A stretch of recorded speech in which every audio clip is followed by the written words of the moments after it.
Hey guys, welcome back to Boys and Ghouls Film Review. I'm your host, Sarah Stephenson. This is my co-host, Mike Stephenson. Hi guys. And today we're reviewing that ultimate awesome cult classic, Logan Run. That was Logan's Run. That was released in 1976. Why are they all? Every movie you do is an ultimate classic cult movie or something or other.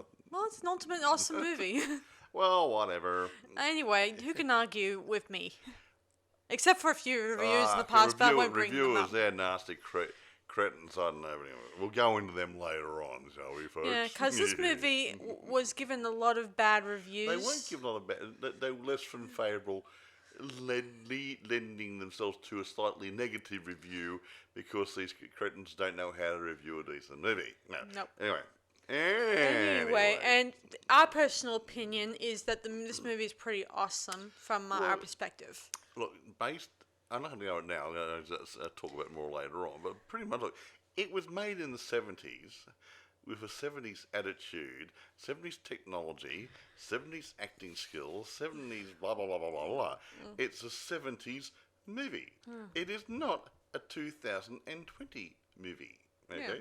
So, for what it was, back in its day, it was a damn good movie. Okay. Quite. And I think it's very creative, especially how most of the sets in this was all miniatured, meaning they were very small, like train set style. A big model city, but very scale, whatever. And it's very set. This very set miniature was used later on for reuse for their Ice Pirates movie that was released in 1984. Well, there you go then. Yeah, very cool. Anyway, we're going to get into it. Now, I'm going to start doing the produce, direct and stuff and all that other good stuff I like doing. Okay. Produced by Saul David. I know his name from somewhere else. I didn't go into looking what he's done, but I know his name, so he's been around a bit. Okay. Directed by Michael Anderson. Now, screenplay was by David Goodman, and it was based on a 1967 novel written by, or the same name, written by William Nolan and George Johnson. Now, budget. Cost $8 million to make. Wow. Actually went over budget. I think it was going to cost supposed to be 3 to 4, but with all the special scenes and sets and things, a few cost overruns, it blew out to about $8 million. Anyway, box office at 25, so that wasn't a bad earner. You know, I wouldn't grumble about that if I was making the movie. Yeah, okay? I think I'd be pretty proud that it made a good success. There's a lot of reasonably good movies that have gone backwards when it comes to box office. So, so anyway, here we go. Michael York plays Logan 5. He's our leading man, obviously. And hero. Did you say someone else was considered for the role? Yeah, Robert Redford was going to be offered the role, but then Robert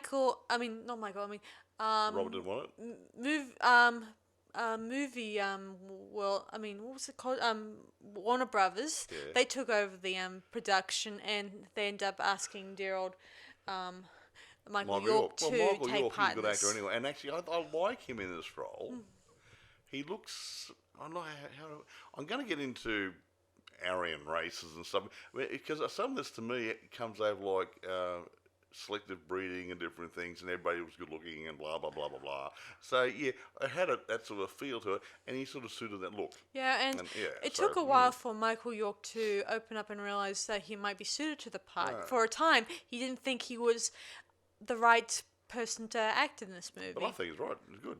I think so, and he was the right breed. Yeah, and he had a few doubts about the movie. I think before he actually signed on because he, obviously, I think he did Cabaret and Three Musketeers and a few other movies, and now want to go into a sci-fi. Yeah, I don't know. I don't know what order his filmography he did each film. I think he did those before this. I think. I'm not sure. I could be wrong. Anyway, irrespective. Moving right along, folks. And this is probably one of my first movies I watched with him in it before I watched all the others. He's a good actor. He's been around. Anyway, irrespective. Jenny Agutter, I think that's the right pronunciation of the name, plays Jessica Six. She's a young lady who meets up with Logan 5, and she knows some people who are getting people out of the city. Yeah, she's very pretty.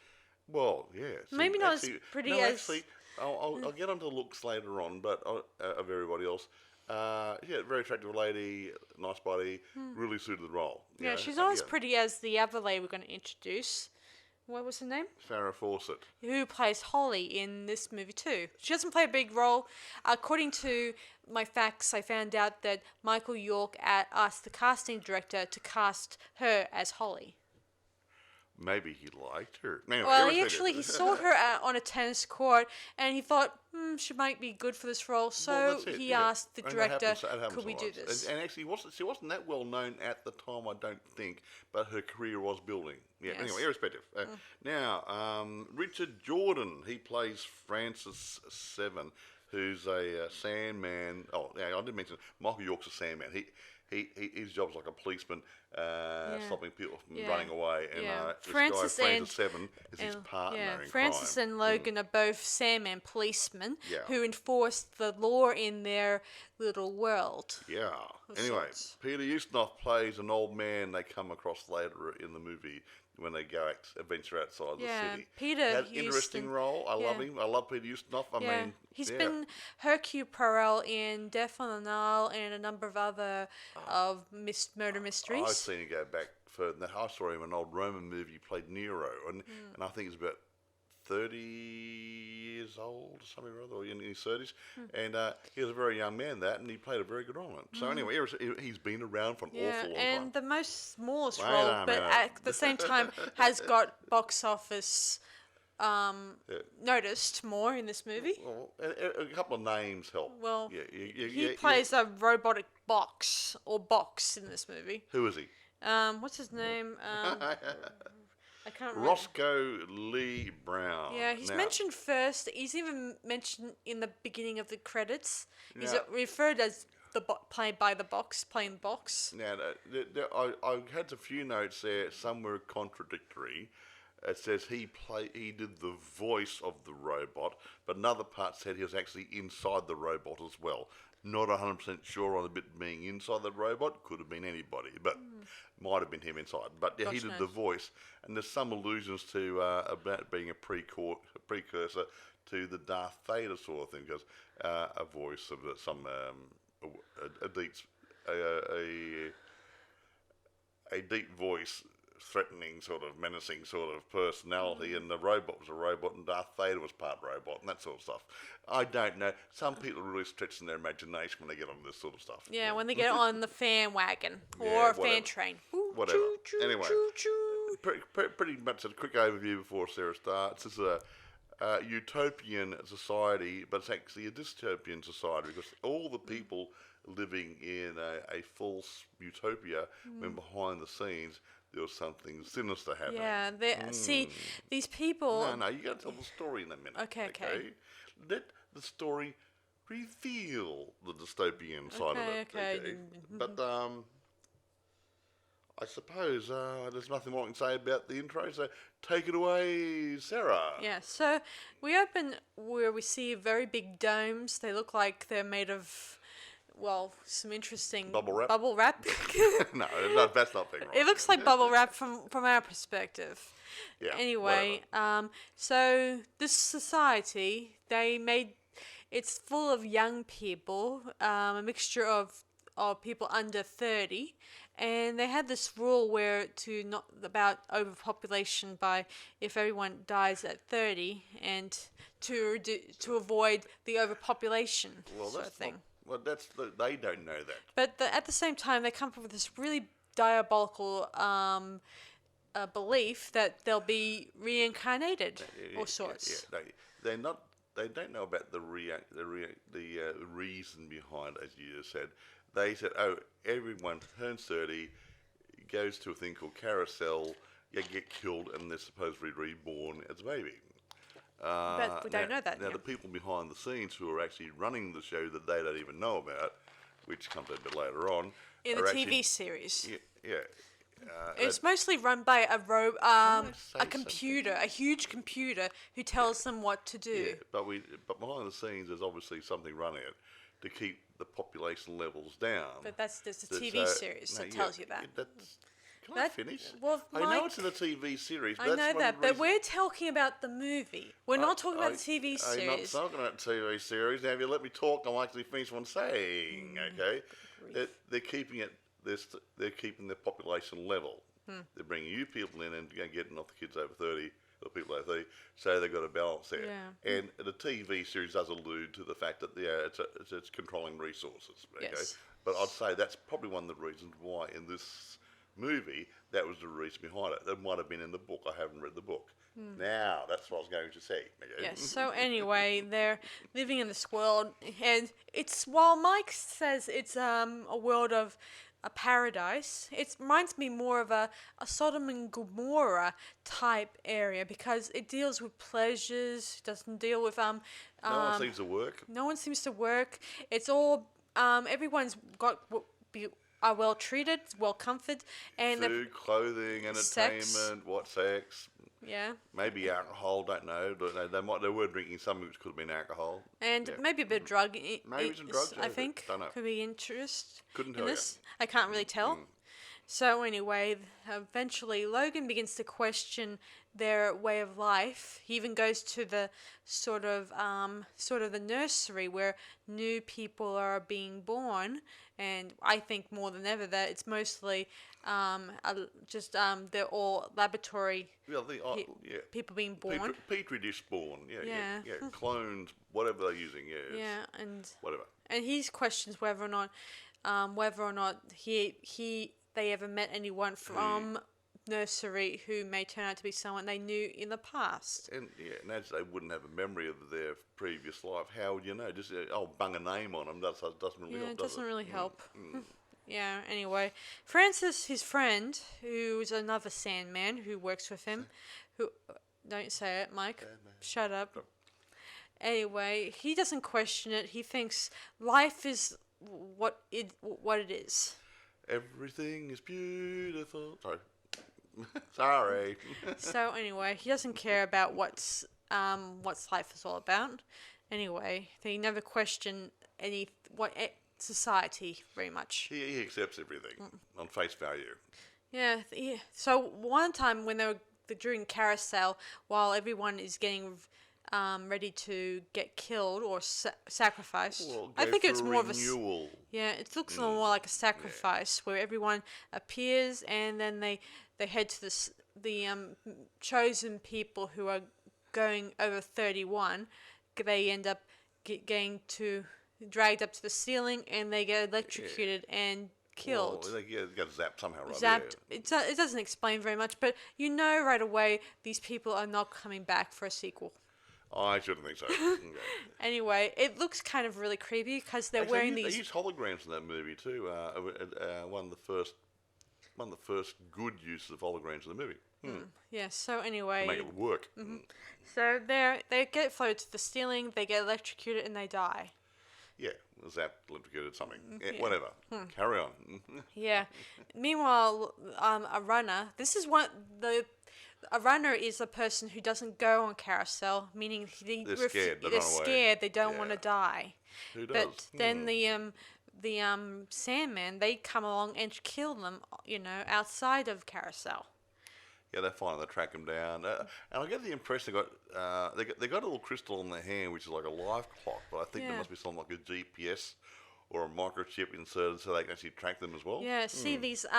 It starts off being white. That's a baby. Then when they get older, like they turns yellow and green, and red is the final color until it turns black. Well, black means your time's up. There you go. Yeah. Bugger. Yeah, meaning as I said before, that people when they get close to 30 or beyond 30, then their time's up. Oh, shame. Yes. Anyway, eventually they track one of the runners, and he has a special little icon or it's a medallion of sorts. It's an unk. Yeah, a medallion of sorts, and it says, and and Logan takes it, and later on he gives it to his superiors, the computer. As I said before, computers in this world are controlling everything, and they're like your superiors or sorts. Anyway, he's been offered a mission, I think, on his own to go out and try to destroy a sanctuary that these runners have to go to. The runners arranged to a place called Sanctuary, which is supposedly outside the city. Yeah. And that's the computer believes it knows everything about this and wants Logan to go and follow one of the runners, or to pretend to be a runner, to try and find Sanctuary. Yeah. And close it down, or destroy it, or discredit it, or something. Although Logan, as it turns out, he's got 4 more years left in him, and he doesn't know how to prove to show people he's a running. So the computer zaps his crystal. Yeah, and soon enough his crystal begins to blink and turns a black color. Yeah, and oh dear. He then asks the computer, I have 4 more years left. Will they be given back later on? Yeah, and the computer doesn't give you a direct answer. Didn't say anything. It doesn't say anything. End of line. Meaning, who knows? Just maybe after this mission, he may get executed. You go to Carousel. That's a scary thought. Yes. Anyway, he's not assigned. No one else is assigned to the role with him. Just a lone man just operation. Him working on it alone. But he knows someone who probably knows about Carousel. I mean, not Carousel. I mean about Sanctuary. And earlier he met a girl named Jessica, whom he kind of is attracted to her, and he knows that she must know something about Sanctuary. She had one of these Sanctuary on a chain around her neck. Hint. Good placement of a prop so you could see it. Mm-hmm. Yeah, good. So she refuses at first, meaning she doesn't trust him. But then she warms up to the idea of helping him. So they go on a bit of a brief journey throughout the city. But all the time Francis is chasing them and hopes to probably either execute Logan or her. Or both. Well, I think that Francis doesn't know that Logan is aware about his life clock, as it turns out. I think he thinks that Jessica is the one who's the runner. Making him run. And he's going with her, But no. Francis doesn't know the full story, does he? Yes. We then see other walks of life, like some other members of the people inside the city are like sort of like feral type people, right then? Who are living out, who are not like the people inside in too much like in the city, always keeping their distance from other, not doing normal stuff like normal people, like having children and stuff like that. In the ferals case, they kind of they breed and have children, while the computer is more controlled of their looking after the kids and all that. Well, it was called nursery down at Cathedral, and when they got to a certain age, they'd actually get them and they'd bring it back into society, and either. I get the impression that they didn't cooperate; they would just dispose of them. I didn't actually say in the movie. Yeah, they don't really explain how much of an education they're given either. Don't need any. It's not really important if there was not working, not doing anything, not reading books, not doing anything. So in the TV series, they were given more of a detailed education on everything, even though we're not talking about the TV series. You said that. I know, but I thought I might touch on it because you kept on mentioning about this sort an inside, other than someone else running the whole somebody had thing. To be. It can't be just I think in this case, it's the computer in this movie that's having control over all their. Well, someone things. set the computer up, human beings. So, but whether there's some human beings behind it, who knows? Anyway, we never see them. So anyway, Logan then goes to a special plastic surgeon place so he can get some information and maybe change his face to escape being noticed. Yeah. Hopefully, but definite improvement from Michael York. But unfortunately, the plastic surgeon is aware of the sanctuary and the runners they're the people who the society, whatever they call themselves. They don't really have a name for those people downstairs. Anyway, yeah. he gets told by them to execute Logan and all that stuff, and hopefully, but all the time it didn't work out, and Logan and Jessica run away from their. And they sneak through a special hole in the wall that Jessica knows of because she won the group. And this is where I think that they probably used some. Probably factory backdrops, I think. I read somewhere, I think there's a sewage treatment work somewhere rather than actually used the corridors and rooms and stuff in that to do filming. So they used those rooms to fill in the gaps. Yeah, make it look like... To make it look like there was a world before this whole dome thing became a more... And the maintenance part behind it all, because no one inside even knows what's running the place. Where's the electricity come from? Where's the food come from? Where's this come from? It's just there. Mm-hmm. Anyway...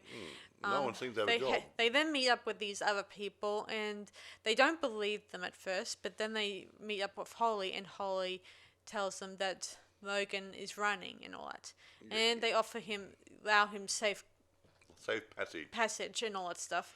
And at first, Logan wants Jessica to go back to the dome because she's not running, but she wants to be with Logan. Oh, nice. And I think she's fallen in love with him.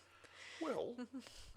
Anyway, soon enough, the rest of the Sandmen appear and start killing all the members. And we don't even know... They break through a wall. They must have traced them somehow, right? Yeah. Well, actually, I know. They've got that little machine that Francis has. Yeah.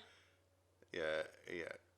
Yeah, the tracker thing. The tracker thing they use for the runners. Well, if everyone's microchipped, he might be able to put Logan into the machine so Logan's not heading in that direction. Yeah, anyway. Or So, well, actually, I think Logan dropped something to track him something. So I don't know if it was him or Francis, maybe.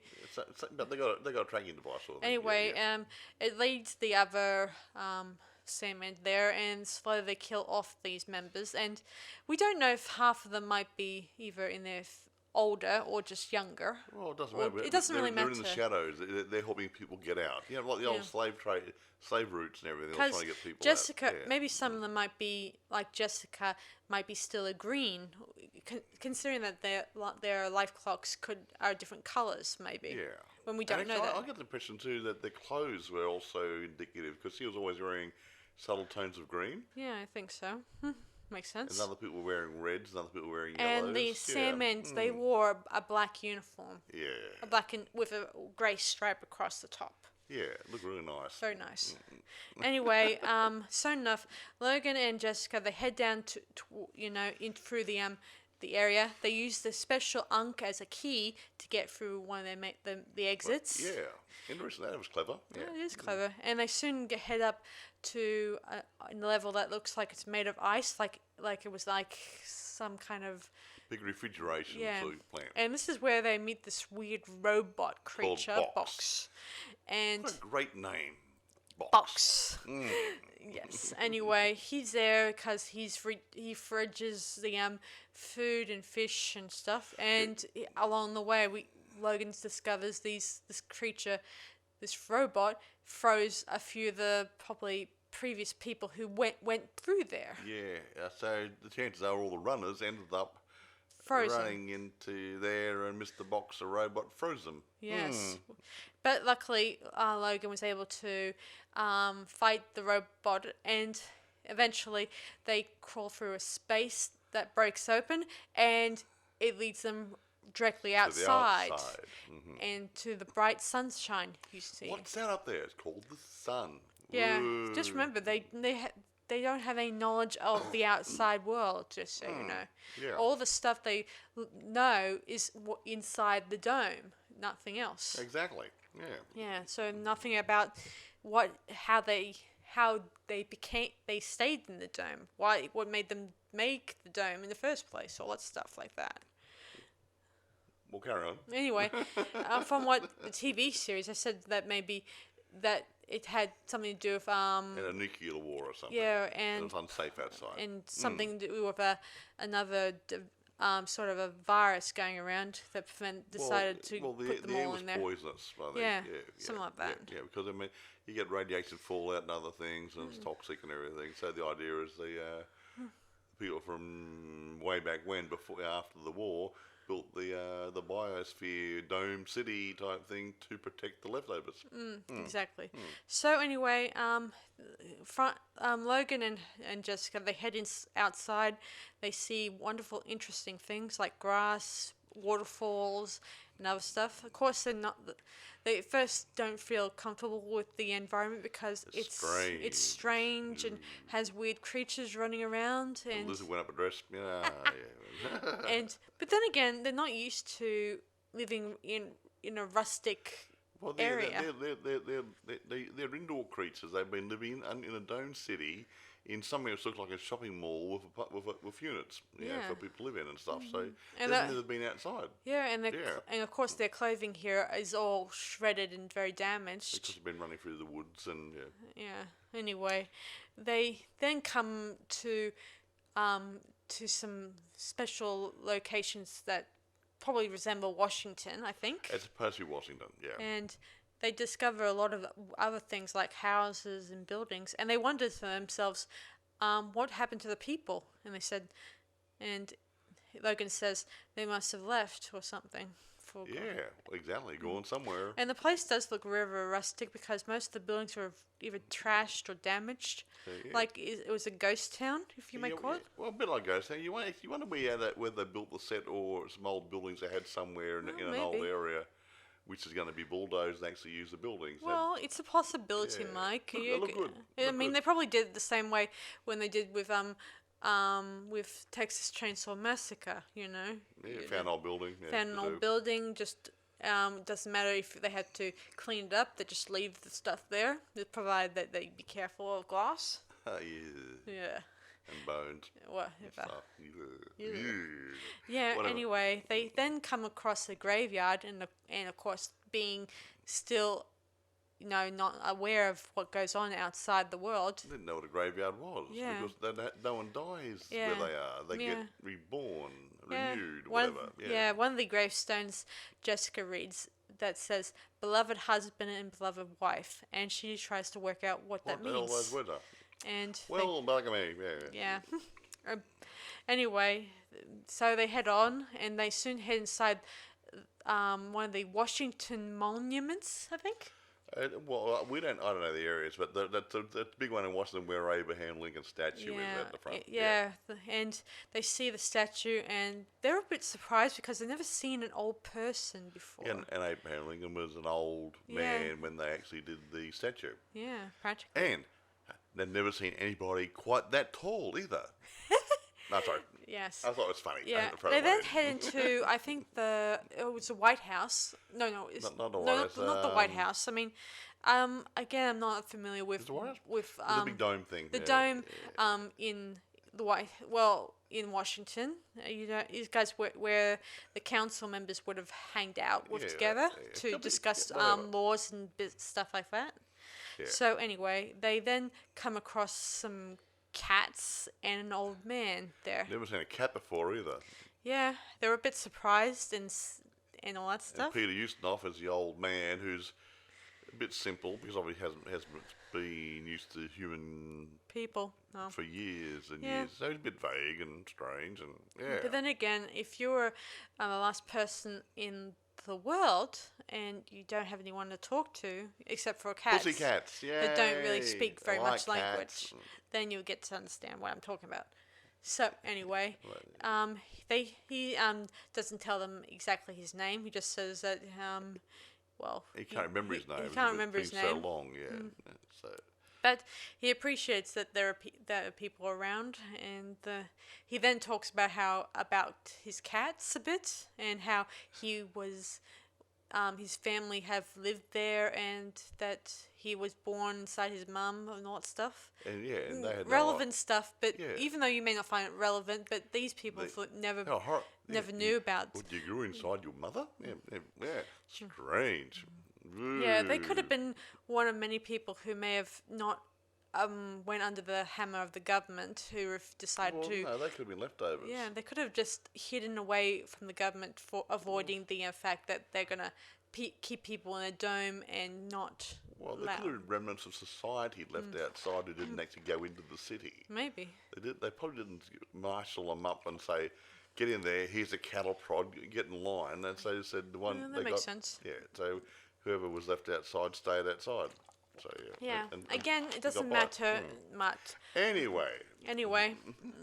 He then they then show him their life clock things, and just so you know, the life clocks outside now have gone pure white. This means the computer wasn't active anymore because they're outside the computer's control. Yeah, even though the life clocks only sort of just tell you you have this much time left in your life. They don't really exactly kill you or just tell you, boom, you're dead. Well, yeah, but it tells the computer how old you are, and you're going to get marshalled up and go to carousel. Yay! Yeah, other than that, that's just about it. They don't cause any immediate threats. Yes, it doesn't kill them. Actually, that'd be interesting. If they had little poison capsules in there as well, that just goes off. Yeah, you're 31 years old, Blanco. It's in you fall on the ground. True. Yeah. So anyway, that'd be better. Soon enough, Francis catches up to them, and he plans to kill Jess in front of Logan and all that. But luckily enough, Logan and Francis, they get into a fist fight. He beats the snot out of him and kills him. Yeah. And of course, Francis doesn't believe him about the life clocks at first, but then when he looks at Logan's, he says, "Logan, you've been renewed." Oh, and he smiles at him. And he dies. Lovely. And they bury him in the graveyard I mentioned earlier. Yeah. And later that night, Logan and Jessica talking, and how Jessica promised the old man that one day they will bury him. When his time comes, when his time comes, they can bury him. They could have buried him before they left. Oh, he's alive, wasn't he? Yes. And that is a problem. And Logan, he realizes that they should go back, Jessica and him, to tell the world, well, their little world, about the outside. The outside, and they don't need to die and all that stuff. That sort of stuff. You want to become a hero, Yes. Yeah.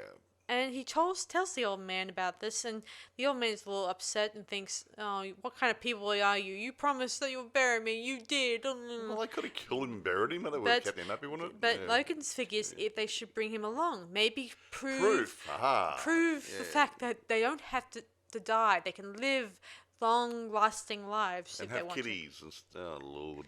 Yeah, Don't right. be rude. Okay. Sorry. Yes. Sorry. So the old man agrees to come, and as they the next morning they head down the roads. He talks a bit, tells them about how what's each of these things they noticed on the way here. I think like they noticed there was a river, and how he says, "Oh, the fish died," or obviously. I don't know if they were all died or something. No, well, there could have been remnants of poisons and stuff in the soil, which every time it rained would have gone into the water and gradually killed the fish off, maybe, or it got polluted or something else. Yeah, whatever. They can't breathe in it. And then it tells them about a road that they walked on, and he talks about the machinery that probably rode on the roads, even though there was cars. no.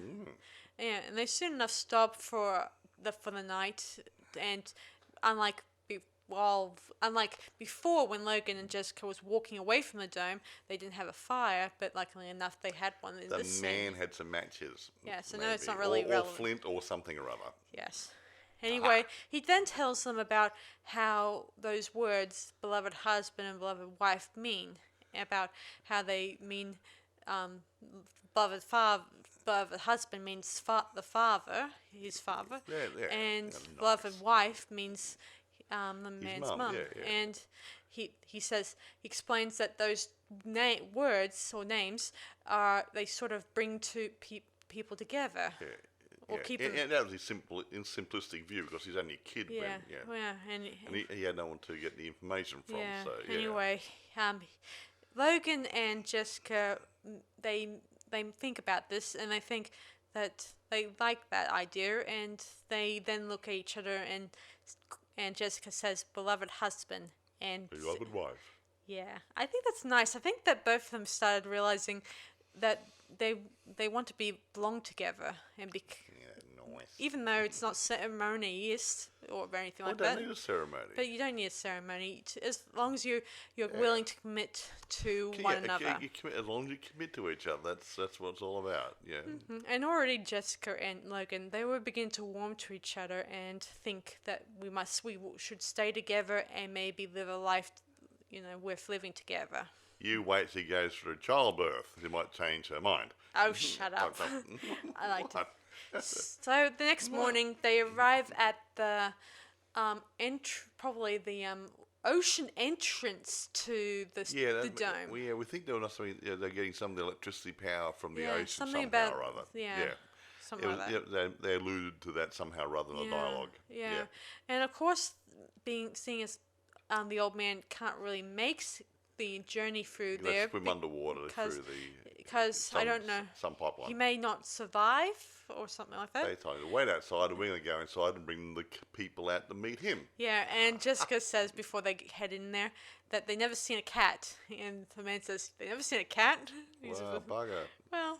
Hey, I don't see mine very often. There she is over there having a sleep under the table. I know some of this bits of dialogue are very simple, but bear in mind these people are inside of a dome. They never seen a cat. They never seen a dog. They never seen. Haven't seen McDonald's, Burger King, Kentucky Fried. Well, we don't know that. We haven't seen the whole series. Well, there was no product placement in the movie. Thank you very much. But bear in mind, guys, the reason the dialogue is very simple is because they never experienced life outside or the anything city. else. Yeah, they didn't go any holidays anywhere or. No. Yeah, it was like being in a luxurious prison. Or hotel, if you will. Or luxurious hotel prison. Yeah, something like that. Because you couldn't go anywhere. Yeah. Yeah, so anyway, Jessica and Logan, they head inside the ocean, this water thing. The water thing. Yeah. And they soon come out the other end through it. And we think it's a power station type thing, which is part of the dome. Yeah. Yeah. They then head up the steps, and as some of the people were heading into another carousel, whatever thing, Logan appears and tries to convince them that they don't need to do this. They don't have to die. It's all a lie. It's all a lie. They can live. And they think but of course, they don't believe the life clocks because how would you believe them from, say, 1,000 distance away? Oh, it's about 100 meters away. 100 meters away, depending on where you're sitting. Eventually, Sandmen appear and they tackle them. And they bring Logan into a sort of interrogation. Back where he was room. Before, that computer guy, that computer thing. And the computer kept asking him over and over again, where have you destroyed Sanctuary, all that stuff. And they did a brain scan on him and everything, and the computer wasn't getting the right answers. Yeah, he kept saying there is no sanctuary. And he says all the stuff that he may have seen, but other than that, the stuff continues dissatisfying the computer. Yeah, and the computer has a mental breakdown and burns itself out and stuff and blows up. And it soon blows up and pops open all the exit doors. Yeah, No, it does. I read the script and then the thing, synopsis on it. It pops open the exit doors because it controls the exit doors. Yes. So anyway, Logan fights off the remaining Sandman. He takes some of their pistols and runs with Jessica, and we watch the place blowing up, and we see the people running out the exits as quick as possible. And they go outside, and lo and behold, there's a little old man out there. Yeah, they see the little old man. They approach him, and some of them were a bit, amazed to see an old man. Look at his skin. And all Look at his hair. Yeah, and they're not scared or anything.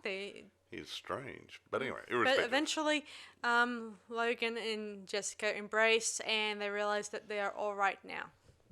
Yeah. Meaning they can live their lives. You know what the problem is here? What's that? Who's going to do all the cooking, cleaning, growing, supplying stuff? They've never done it. That doesn't matter. It's still a movie, a fantasy. Do not dwell on it. I imagine maybe sometime later on they may learn from experience. You're not wrong. I mean, if our ancestors can learn, so can we. But who's going to teach them? Good point. The computer? No. He's dead. Yeah. A Anyway. book. I didn't see any books. Did you see any libraries in this? Yes, there was plenty of books. What? Remember, there was a lot of books in the some of those the complexes that Jessica where the and old guy Logan. lived? Yeah. They're probably rotten like the same ones in Time Machine. We saw Time Machine the other night too. Well, with Rod Taylor. But anyway, Yeah. the old man may tell them about simple ways of living and maybe even finding food, foraging, and maybe finding clothing to make sure to keep them warm at winter and all that stuff. I mean, make them. and maybe finding places to keep warm. Hey, they got all the old houses. That's true. Aha. There you go. They've always wanted to live in Washington. There you go. Yes. Anyway, that was a pretty awesome movie, and I wish that people would have been more appreciated with this movie back then. It felt quite, being nasty about it in the reviews. Well, they weren't nasty. Well, some were nasty. But it gets. We'll talk about the reviews in a minute. But anyway, look, in the getting back into talk about the movie and production and that sort of good groovy stuff that we do. MDM had a developmental hell putting this together. I mean, the script had to be rewritten a couple of times and a few other odds and sods, and and it's things weren't going really good for them in the beginning, but it did come to fruition along the lines there, and Saul David assumed responsibility of the project, I gather, and he took it to where it was. A good product in the end. Now casting. Now we talked about casting before. You said that Rob Redford was going to play the lead role instead of Michael York. That's interesting. I didn't know that. But of course, Michael. Well, they had a different idea of who they wanted. Yeah. But anyway, so yeah, and I don't know Jenny Agutter. I don't know what she was doing before that, but that guy Richard Jordan, he wasn't the first choice for the role of Francis either. I heard about that too. But he ended up taking on this role and obviously did a good job. I like him actually. He's quite good as a what do you call antagonist? No, whatever you. Yeah, that nasty guy chasing Logan. Yeah. He got that sort of. Yeah. He got an evil look in him when he gets his right look at his face. He's probably not an evil man, but he got that. I think it was. Yeah, I did think his eyes were very wild, glaring and wild. Yeah, he had something about him. I'm chasing this guy. And he had the look about him which said, a bit threatening. It looked pretty good actually. Yeah. So he looked the part, and that's one thing I like about movies. If they get the casting right, the people look the part. Yeah. Quite. Now, what was it? Blah blah blah. Oh, age-wise, the original book, I believe, said the people had to die at the age of 21. And in the rewrites of the script, they brought it up to age 30. Yeah, because most of the actors here are around 30. Like, for example, both Michael York and Richard Jordan were well over the age of 30 when the film was produced. Although they were portrayed as characters who were in their early 20s. Well, Michael York looked actually was 34 at the time, while Richard Jordan was almost 40 years old. Well, yeah, he looked a bit older, but he didn't look old. He didn't look old. Yeah, but I mean, as a lot of people more mature. And a lot of people have approached me in the past. They often said to me, "I look younger, or not really in my 30s." Yeah, and I'm 67, going on 5. But you keep saying I look like a 5-year-old. Yes, you do, and I imagine these people probably believe it too. But anyway, yeah. So another thing I should mention, in the scene where they were giving Logan a plastic surgery in the scene, where they were doing the laser, the laser treatment. Yeah, that was actually copied in Die Another Day, in the 2002, with bit of making it into a laser. They're going to use the laser to cut. Was it Roger Moore? No, it was Kimberly Dalton. No. Other guy. No, it was actually Halle Berry. Halle Berry. Yeah. Okay, Halle Berry. Yeah. Yeah. Someone's going to get sliced and diced by a laser. Yeah. Halle Berry, she's cute. She's pretty. Yeah. And I don't like it that so many people have been nasty about her in Catwoman. I think she's a brilliant Catwoman. I think she's probably the better Catwoman. But anyway, it works for me anyway. It floats my boat, guys. I think it's just because people are annoyed that the script for Catwoman didn't exactly resemble too much like from the Batman's, story. The original Batman comics and stuff, and then the TV show of Adam West. I think you had, crikey, who was Catwoman? Was it Eartha Kitt? I think played. Eartha Kitt. Eartha Kitt played, and now Eartha Kitt. I can't remember. My mind tells me, my bad memory here, she might have been Afro-American or a combination Afro-American and something else. Halle Berry, well, what's the difference? And she moves so well, cat-like and stuff, who played Catwoman in the previous movies? Michelle Pfeiffer. Yeah, she wasn't bad, but I don't think she suited the role as good as Halle Berry. Yeah. Anyway, irrespective. And then there's one, I don't know, what's her name? Ugh, I'm bad with names. She was in The Princess Diaries. I can't remember her name.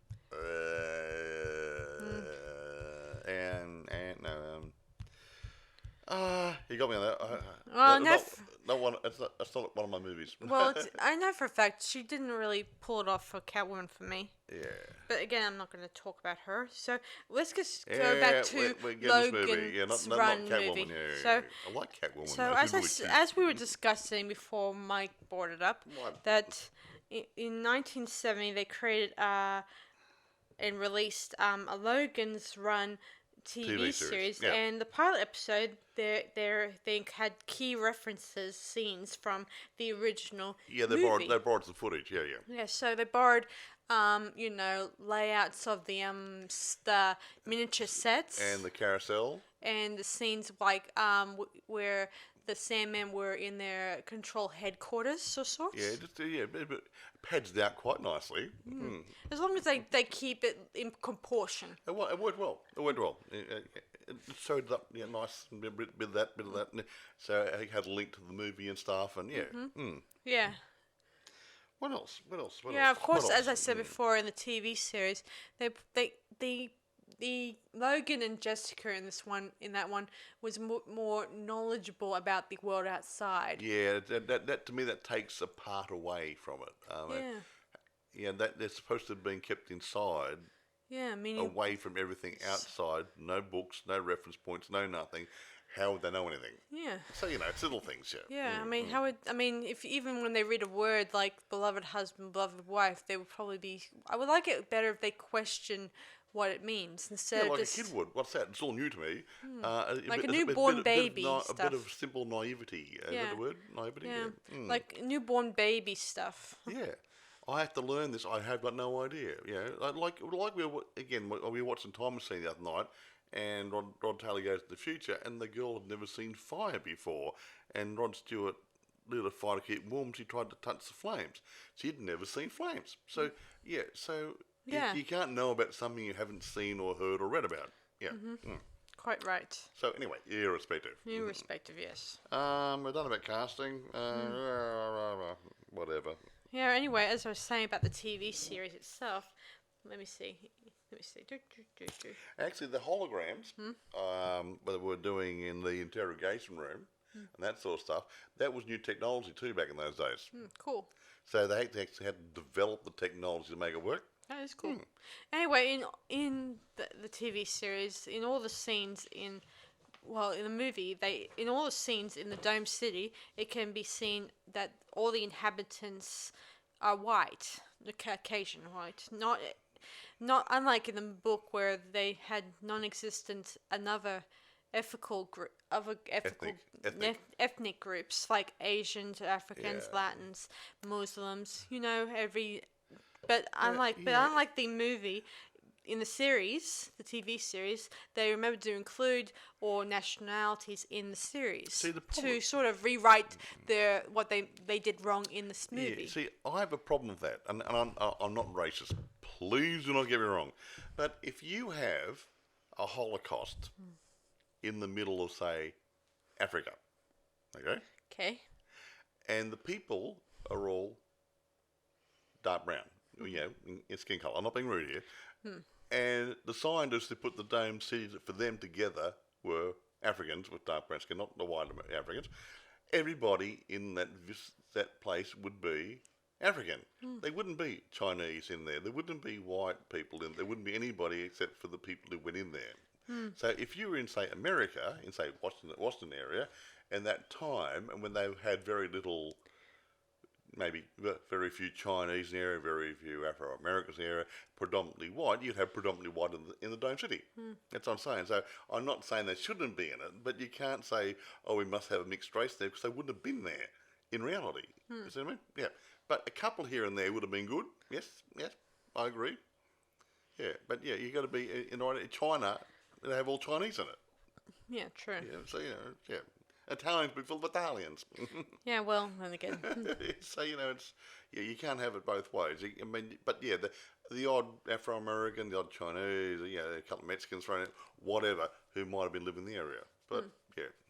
Yeah, I also been looking up online to find out whether they'll make a remake of Logan Run. There were mentions of, but still. But there's no mention. They've talked about, and then up until a couple of years ago, it was still in pre-production. They just haven't got it together. I don't think it's going to happen. Yeah, who knows? I mean, it would be nice to have this revisited, rebooted, a remake of it with better technology, maybe. But is it going to make the money? And that's what it boils. Even though I hate the money, I hate the dollar sign bit. I'm more about the art. If they can't see dollar value in it, they're not going to make it. Like, for instance, when Marvel Comics published a Logan's Run series back in the day, like 7 issues in 1977. The first 5 were the adaptation of the movie. And let me see, 2 more continued after the events of this movie. Unfortunately, the series was cancelled because the storyline couldn't be resolved. Well, there you go. Yeah. Meaning they probably couldn't figure out where to go from there. Anyway.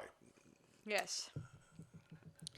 Anyway, I mean, now that we kind of watched a little bit of the TV series, just so you guys know, and while we only just watched the first episode last night. We're going to watch a few more tonight, maybe. Yeah, we might do a recap on it one day, may not, but we're enlightening ourselves. Yeah, trying to figure out is it any different from the movie? Well, it's just going to be expanding on the outside bit. Yeah, I mean, in this one, there seem to be more people in outside. Unlike in this one, it was just one old man living out in Washington. Well, see, but he would have been a group of people, and he was the last one left there because the other people died off. Yeah. So you'd think, well, maybe there might be other groups here and there. Yeah, and there was there was a movie. I just cannot remember who was in it at the moment. There was a futuristic movie where people were living in cities and stuff, and there was no more motor vehicles. I don't know if it was Robert Wagner or Lee Majors was in it, and there were areas outside the city where people had made other communities, and for some reason or other he broke away. He was dissatisfied with being told what to do, this, that, the other, blah, blah, and he did a break. He wasn't hounded by anybody, I don't think, too much. Might have been a little bit, but yeah, he was their poster boy for the energy and conservation or something or other. Just can't remember the movie at the moment.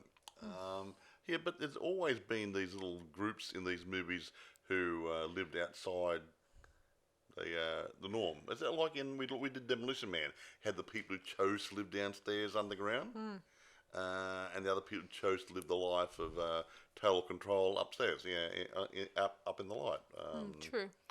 Time Machine, the people who lived upstairs, up in the light, were the Eloy and the Morlocks were underground. So there's always breaks and so areas. Anyway, in the series, there's like more people, more colonies, or more groups of people out there trying to make a life outside of the dome. And it's not as bad out there as people make out. Yeah, it turns out maybe, who knows how long it was, maybe the toxic in the air or poisons in the air may have disappeared, and the people finally came out of there area. Yeah, I don't know too much about science. Okay, well, some. Now, with radiation, if you have an atomic war, I know somewhere along it stays in the ground and everything, and the water supplies. If it's free, if it's still for 20, 30, 40 years, something or other. Well, then it starts to break down, and things start to go back to normal again. So after a few hundred years, there shouldn't be any traces of it, or very, very little trace of it. So no one would have known because they're inside. Yeah, that's another thing about this movie. They didn't explain why they were stuck in those dorms in the first place. Because they went there because of toxic air and everything was poisoned outside. They had to have somewhere to live to survive. And yeah, I just meant in the movie, it never mentioned anything about toxic or about the past. So, well, yeah, and then they had a prologue at the beginning explaining. Flash screens up there telling what happened. We had wars and blah blah. And what year it was. It was like 2020. No, I mean, 2200. 2200, I think, something like that. So, another 200 years, folks, not a problem. There you go. Good grief. But they did mention wars, and I think in the TV series they mentioned a bit, but not in this movie. No. Yeah, from memory, yeah. But they're respective. Yeah, unlike the movie, they in the TV series they have a weird contraption where they drive around in, like sort of a new age it was a car. Sonic car. Solar power car. And how he figured out how to drive it so quickly is it's amazing. Oh yes. And actually, just going back to it, you haven't seen Teenage Caveman, have you? The movie or no, a movie. Yeah, I have. Have you seen it? Yeah. With what's the was it Robert Wagner? No, Robert Culp. I think he played this young guy, and that was supposed to be Teenage Caveman. It's actually in the future. Oh, no, I wasn't referring to that one. And that's what I'm referring to. It's actually in the future, and these people were the remnants of society living in a valley or something or other 200 years or 100 years after the World War III or whatever the apocalypse was, and they had to go back to the Stone Age to survive. I see. Interesting. Well, it wasn't that one anyway. I wasn't thinking. You're thinking Raquel Welch, are you? No, I was thinking of Brendan Fraser's one. Yeah, no. You did a caveman type movie, a very interesting comedy. I think some people out there may know which one I'm talking about. I saw George of the Jungle. That's not quite the same And it has thing. Sean Astin in it. I don't know who else is in it, but that's pretty much. Anyway, irrespective, awesome so comedy. a lot of these old movies and some new movies got these things about we've destroyed everything and we're getting back together. You look at Planet of the Apes, same thing. Have you seen Planet of the Apes? Yeah. Okay, well, the same thing. He went for a time warp, whatever, and he went into the future, and he came back to planet Earth, and the ghouls had taken over, and the human beings had gone into animal mode almost. Yeah. Anyway, didn't you say something about one of the reviews for Logan's Run, kind of compared Logan's Run with Planet of the Apes? Yeah, but these reviewers have got no idea. Look, and that gets back to what I said. Well, can you tell them because I've got so many reviewers here. Yeah, I got a list of them here. Hang on, give me a minute. Yeah, some of these reviewers they can act all so stuck up when they review this movie. I have said the same thing before.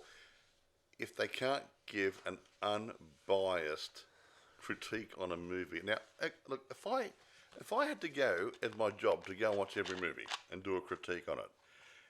Now, I do not like girly movies. Believe me. Like, I sat through The Notebook with my wife. Now, that was a good movie. Not my style of movie. And I wouldn't go and watch the second time, probably. But I wouldn't go and can it and bag it and everything, saying it's a crappy movie because I didn't like it. No, I'd look at it and say, hey, it's a good movie, had a good storyline, good filming, good acting, yada, yada, good story, blah, blah, all the above, and evaluate it from an unbiased position. Okay. Now I happen to like sci-fi, horror, and fantasy, and action and stuff. Yeah. So now, if these guys doing critiques don't like sci-fis, get someone else to do the critique. You know. Yeah. As I often said in the past, guys, if you don't if some movies out there won't necessarily tickle you or interest you, Yep. then some other person out there may have a different thought on what that movie, on their thought on that movie. Yeah, now I'm just going through here. Okay, here it is. Yeah, some of the critics' comments here I have. Now, a guy called Robert Ebert gave the film a 3-star rating, calling the film a vast, silly extravaganza with a plot that's a cross between Arthur C. Clarke's The City and the Stars and elements of Planet of the Apes. That's the one I was thinking That delivers a certain amount of fun. And again, huh? I've seen Planet of the Apes. I can't see Planet of the Apes in it. Anyway, unless it was a weird society outside the dome that were hostile and weird. Well, here's one. Vincent Canby of the New York Times was less positive. Just why and for what particular purpose Slozer makes his run is anything but clear. After he sat through nearly 2 hours of stuff. Oh, gosh. He didn't. He was told to run by the computer. His chip crystal thing on his hand had been zeroed out to nothing. He had no time left, and he had doubts about being reincarnated through carousel. Of course he's going to run. Didn't this guy actually watch the movie? Oh, unless they kind of went out to the toilet. For the whole movie? For that scene. When he finds out that this guy is on a mission to... And his life clock is... What else? Whatever. All that stuff. What else? Gene Siskel from the Chicago Tribune. He says a lot of good groovy things in it, which is not very good. And he concludes, Logan Run is an artistic con job from beginning to end. Con job? You're kidding me. I don't know what he said. He sounds like And he said, okay, subversive group doesn't do anything except hide in what looks like a boiler room. It probably is a boiler room. You know? Yeah, I mean, did he I actually think follow the movie? Yeah, if they bothered to look at it, that probably might be old technology where the rest of the dome has been modernized, exactly right. while the rest of the stuff They're inside was forgotten or lost. It was exactly right. Like a lot of an ancient ruin, like some of those ancient ruins that you may not have been discovered would be run down and barely used. He got New York Times, New York, whatever. It says New York. Was also negative, writing that the film was yet another of those tiresome world after the Holocaust bits, and hardly a hop for your money. However, the review complimented York and Agutter as gifted. What gifted? What? Eye candy? Actors? What? Could they? Yeah. Yeah, I don't know what they're trying to say here, but it doesn't sound very good. These guys are so full of... Can I say crap? Yeah, you can say crap. Crap. I just don't know how to realise how wonderful a movie could be. In the year 2000, Ian Nathan wrote in Empire that the film can't escape its 70s origins. That's when it was made, Ian, but contains warnings about decadence, ageism, and allowing technology and science. Ageism? I never heard of ageism. Yeah, ageism, old age, and science to run right, done to a disco groove. Who is Ian bloody Nathan? I don't know. Does he know what he's talking about? No. How can it escape the 70s when it was made in the 70s? And bear in mind, guys, even in the olden days when they were doing sci-fi movies, the sci-fi clothing was on the retro, interesting side. Actually, someone commented somewhere, not just here, but somewhere that about the mini skirts and so in the 70s style and whatever and yada yada yada. But you look, when Flash Gordon was done with Buster Crabbe, I think it was, look at what they were wearing back in those days, back in whatever decade they made those stuff. And look at Forbidden Planet. She was practically the leading lady in that. Was practically wearing a mini skirt. She was practically wearing a mini skirt. It looked like a long blouse to me almost. Yeah, but it looked really good. And who was it? And this was Anne Francis. No. Anne Francis. Yeah, she looked great. Fantastic top casting. She looked beautiful. And every sci-fi I've seen has had every female in a short skirt, which leaves nothing to the imagination. Yeah, exactly. And the guys are fully clothed. Now, I don't understand this. Oh, brother. Why aren't the guys half naked? Do you really want to get the man undressed? Well, I'm just saying that the dress, all the dresses have been getting shorter and shorter back since the 40s or whatever, and the guys are fully clothed. So? It's just it's observation. It's it's just an observation. I just don't understand these people, these clowns. They keep saying the weirdest things from these reviews. I mean, you know, as a reviewer, and honestly, I read reviews on a lot of movies and in the local newspapers and stuff. They don't know what to say, so they'll throw anything in there to make it interesting to the reader. Yeah. Whether it's right, wrong, whatever, they don't care. They're getting paid to do a review. That, or they never bothered to watch the movie. Well, my theory. That's a possibility. Because one of those critics here, I didn't read his comments. He made a comment about the preview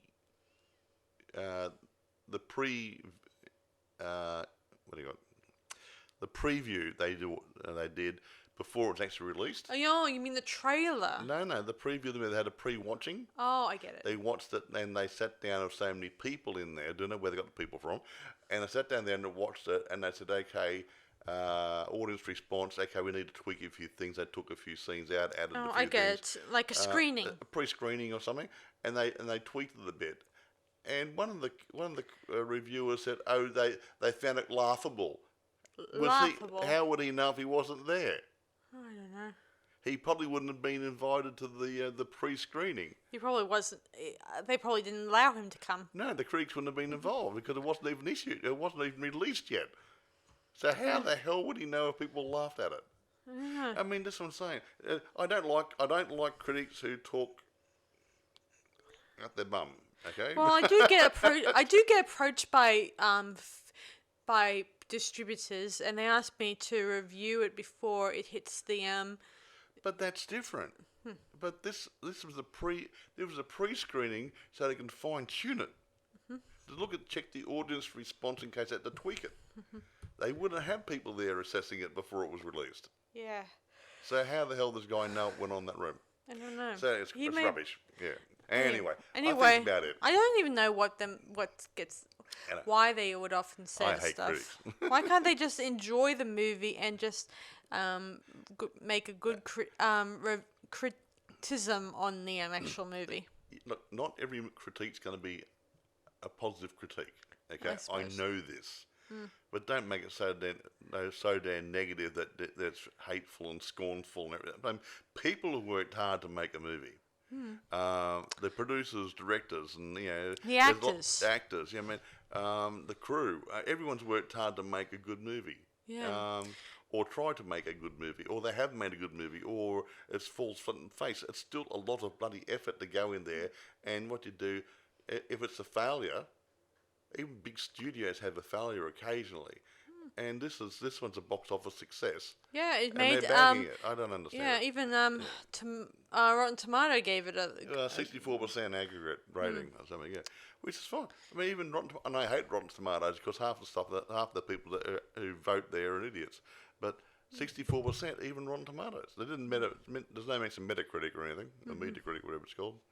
I imagine a lot of people out there who have watched it now and reviewed it probably often think that's pretty good. I mean, some people say, "Oh, that was a crappy movie," and so a few years later, actually, this one here, I remember, I haven't got it written down. It was nominated for and received about 8 or 10 awards back in the 70s, and I think I was nominated. Got 3 or 4 nominations, and I think got 6 awards or something or other. Well, that's good. I mean, nominations doesn't really count good because in some categories. That's mostly officially selected. I know, but they had some nominations, but they had about 6, maybe even 7 awards they got. Yeah, so that's okay. I mean, I don't know. Receiving or giving of awards for it, nominations not so much, because nominations is like being officially selected, but you don't win anything. But that's being nominated and assessed by people in the industry who know the bloody industry more than the critics do. True. Anyway, enough. I'm gonna grade it now. Yeah. Anyway, I do think this movie's great, and if you guys don't believe me, please go check it out. I haven't checked. I'm pretty sure it's still available on DVD. Yeah, and I'm maybe streaming sites and whatever. Yeah, I think that I heard about it was streamed on a site called Hoopla. I think I'm not sure. I'm not sure. I don't know the name of it, but that's what I've heard. Go looking for it. Anyway, it's called, like I said, the Logan's Run, and it's not to be confused with the TV series. This is the movie done in 1976. Yes. So if you're looking for it anywhere, that's what it is. Logan's Run. Damn fine movie. I'm going to give it 9.5. I'm going to give it 10 out of 10. Whoa. Because of the special sets, costumes, and the locations they shot at in. Actually, I think a lot of it was done in Dallas, Texas, from memory. Actually, and what Pablo said, someone made a comment saying, "Oh, it looks like a shopping mall." It was a shopping mall. I don't get it. Yeah, it's sort of like TH6. What do you think it should look like? George Lucas movie, TH6, 118, whatever. That one of his first movies he made. That was done in a car park. It looked like a new car park. It had white walls and everything, and that's what it was. It was a car park. Brother, these people. Yeah, no, but that's what I'm saying. That if it fits and it works. Alien did something in an old power station or something, didn't they? Yeah, and they did. Yeah, it works. It looks good. Saves building a set, don't it? Anyway, yeah.